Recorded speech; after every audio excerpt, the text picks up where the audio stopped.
தமிழகத்தில் ஆண்டு முதலமைச்சர்களின் ஆட்சியிலேயே ஸ்டாலினின் ஆட்சிதான் மோசமான ஆட்சி என்று அன்புமணி குற்றம் சுமத்தியுள்ளார். மதுரையில் பாமக தலைவர் அன்புமணி ராமதாஸ் செய்தியாளர்களை சந்தித்தார்.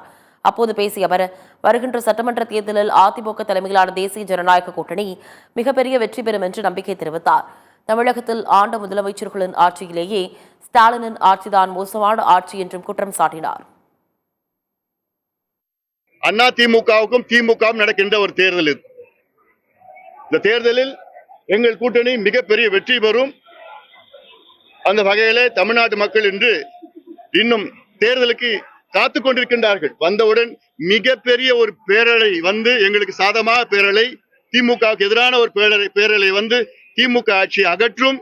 இன்னும் சொல்ல போனா எங்கள் கூட்டணி 200 தொகுதிகள் மேல் வெற்றி பெறும். திமுக ஒற்றை நம்பர், அதாவது சிங்கிள் டிஜிட்ல தான் வரும். இப்பொழுது திமுக ஆட்சி மோசமான ஆட்சி. தமிழ்நாட்டில் 16 தேர்தல்கள் பார்த்திருக்கிறது. அதில் 12 முதலமைச்சர்கள் தமிழ்நாட்டை ஆண்டிருக்கின்றார்கள். அதுல மிக மோசமான ஒரு முதலமைச்சர் இப்பொழுது இருக்கின்ற மு.க. ஸ்டாலின் அவர்கள்.